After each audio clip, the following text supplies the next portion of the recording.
Evangelio según San Lucas. Gloria a ti, Señor. En aquel tiempo, entre los que habían venido a celebrar la fiesta, había algunos griegos. Estos, acercándose a Felipe, el de Betsaida de Galilea, le rogaban: Señor, quisiéramos ver a Jesús. Felipe fue a decírselo a Andrés, y Andrés y Felipe fueron a decírselo a Jesús. Jesús les contestó: ha llegado la hora de que sea glorificado el Hijo del Hombre. Os aseguro que si el grano de trigo no cae en tierra y muere, queda infecundo, pero si muere, da mucho fruto. El que se ama a sí mismo se pierde, y el que se aborrece a sí mismo en este mundo se guardará para la vida eterna. El que quiera servirme, que me siga, y donde esté yo, allí también estará mi servidor. A quien me sirva, el Padre lo premiará. Ahora mi alma está agitada, ¿y qué diré? Padre, líbrame de esta hora. Pero si por esto he venido, para esta hora, Padre, glorifica tu nombre. Entonces vino una voz del cielo: lo he glorificado y volveré a glorificarlo. La gente que estaba allí y lo oyó decía que había sido un trueno. Otros decían que le había hablado un ángel. Jesús tomó la palabra y dijo: esta voz no ha venido por mí, sino por vosotros. Ahora va a ser juzgado el mundo. Ahora el príncipe de este mundo va a ser echado fuera. Y cuando yo sea elevado en la tierra, atraeré a todos hacia mí. Esto lo decía dando a entender la muerte de que iba a morir. Palabra del Señor. Gloria a ti, Señor Jesús.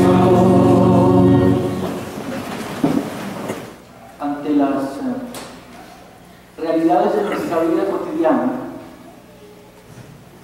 muchas veces podemos preguntarnos: ¿dónde está Dios? ¿Dónde está Dios ante la enfermedad, ante los problemas que nunca faltan, ¿cierto? ¿Dónde está Dios que no responde como quisiéramos a nuestras peticiones y a nuestras súplicas? ¿Por qué no podemos ser felices y disfrutar en plenitud de todo cuanto nuestro corazón anhela? ¿Dónde está Dios? Y mirando al mundo, ahí sí que uno se cuestiona todavía más. ¿Dónde está Dios ante la pobreza inhumana que tantos y tantos hermanos nuestros padecen, no solamente en África, sino por aquí cerquita, a unas cuantas cuadras de nosotros, e incluso también en medio de nosotros, de nuestro barrio? ¿Dónde está Dios ante la violencia, la guerra, la división? ¿Dónde está?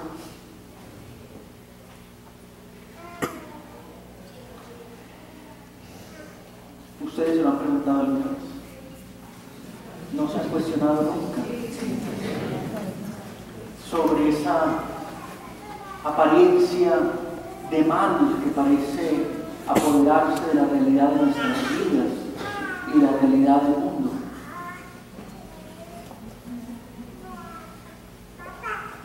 La respuesta a ese cuestionamiento está hoy precisamente en el Evangelio. Ha llegado la hora de que el Hijo del Hombre sea glorificado. Es decir, Dios dice: ha llegado la hora de cumplir con la promesa hecha al pueblo de Israel, promesa de paz, promesa de justicia, promesa de libertad. En la cruz de Cristo el Señor está la respuesta, aunque probablemente no es la respuesta que todos esperamos, porque queremos tener a un Dios que resuelva nuestros problemas, que nos resuelva los problemas de la casa, los problemas de la familia, los problemas del matrimonio, los problemas de la esposa, del esposo, de los hijos. Un Dios que de alguna manera nos sirva de comodín allí donde lo necesitamos. Un Deus ex machina. Y la respuesta de Dios va por otro camino. Dios no se dedica a resolver los problemas.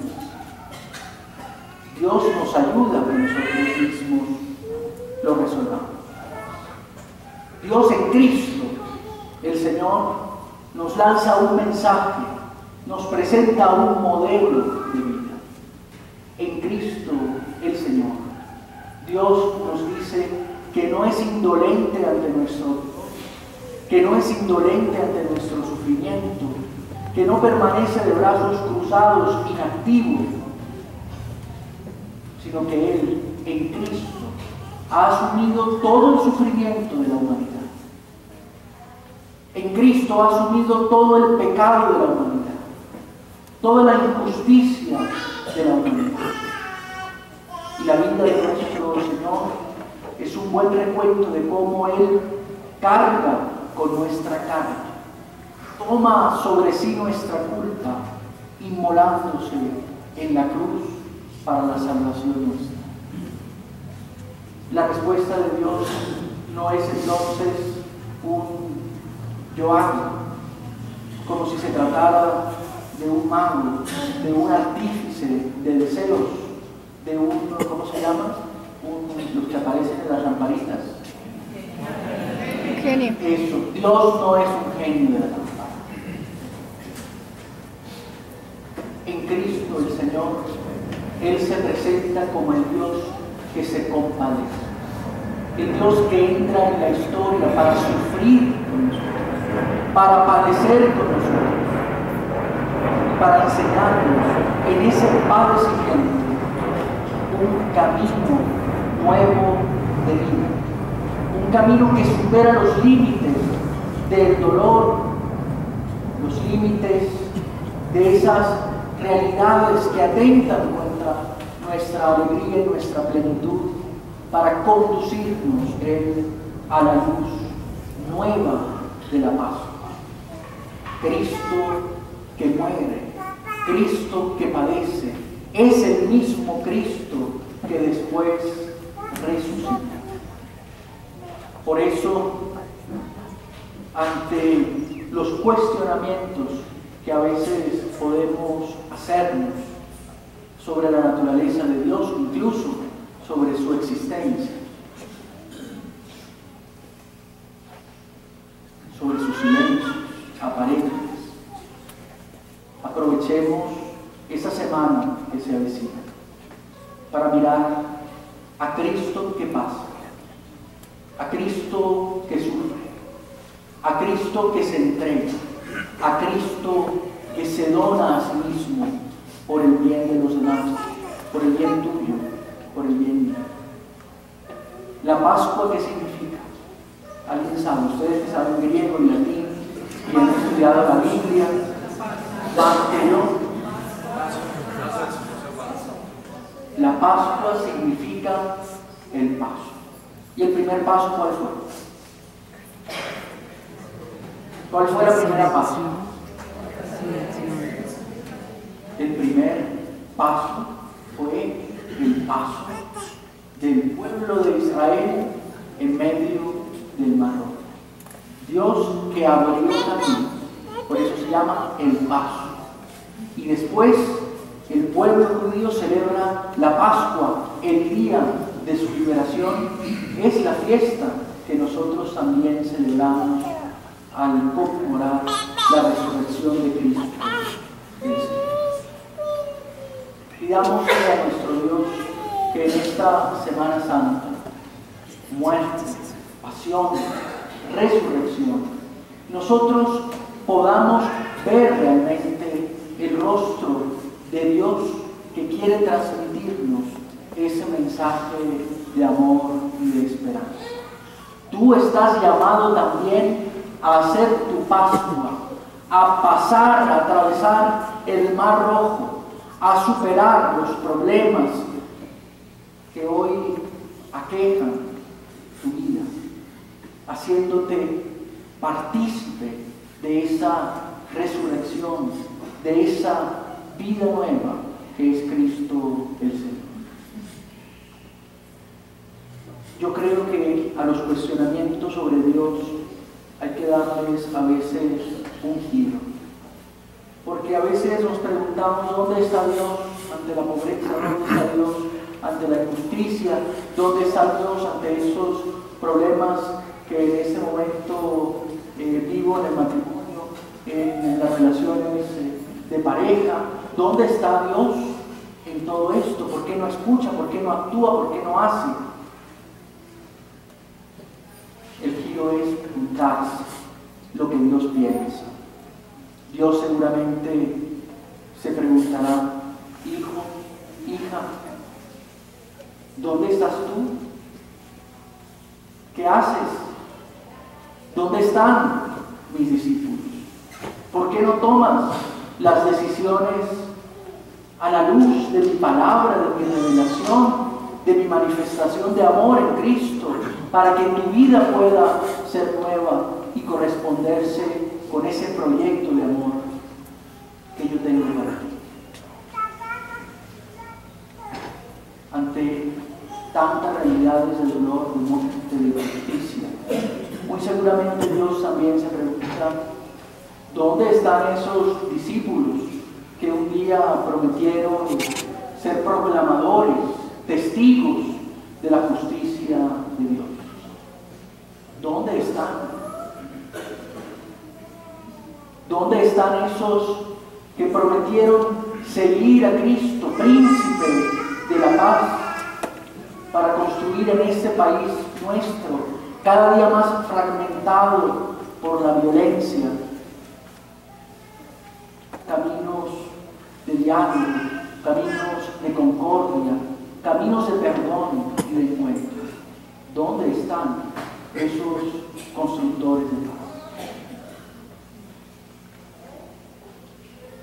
Que esta Cuaresma, que ya culmina, y que esta Semana Santa que inicia, sea para nosotros realmente un tiempo de gracia, en el que podamos pedirle al Señor un corazón nuevo, un corazón puro, un corazón que sea realmente testigo de ese evangelio de vida, de ese evangelio de paz, de ese evangelio de justicia que vino a traernos el Dios que nos ama, el Emmanuel, el Dios que vino a caminar y a padecer con nosotros.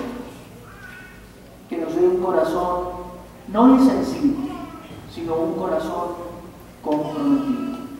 Hace muchos años, yo digo hace muchos años como si tuviera como 80, pero para mí son muchos. Me tocó ir a Ruanda, en África, donde hubo hace algunos años una matanza terrible entre dos tribus, las más importantes del país, los Hutu y los Tutsi. Y recuerdo que me fui a entrevistar con una religiosa que había sido una mujer muy comprometida en la reconciliación entre estas dos tribus que se consideraban enemigas. Y le pregunté quién había tenido la culpa, porque la primera tentación que uno tiene al entrar a analizar los problemas y los conflictos, no solamente a nivel internacional, sino también en la casa, es ver quién tiene la culpa. La señora siempre dice que el marido siempre dice que la señora, los hijos siempre dicen que los papás siempre dicen que los hijos, todo el mundo se echa la culpa. Yo creí que esa religiosa me iba a señalar a alguien, me iba a decir la comunidad internacional. Me dijo, no, la culpa la tuvimos quienes nos quedamos callados, quienes no hicimos desde el inicio nada, aquellos que fuimos insensibles ante el dolor de nuestros hermanos, porque creímos que nunca nos iba a tocar a nosotros. El llamado que Jesús nos hace es a compadecernos del hermano, a vivir en la óptica de la solidaridad, en la óptica del acercamiento, en la óptica de la justicia, en la óptica en la que todos somos realmente hermanos. Cristo se crucificó por nosotros, Cristo padeció por nosotros, Dios vino al mundo a dar su vida por ti y por mí. Haz tú lo mismo. No hay posibilidad, como dice hoy el Evangelio, de que nazca un árbol si la semilla no cae en tierra y muere. Que esta Pascua para ti sea un germinar espiritual, que no sea una Semana Santa más, que no sea una parranda santa más, que sea realmente el encuentro con el Dios que te ama, con el Dios que te libera y que te invita a amar y a liberar a tus hermanos. Que así sea.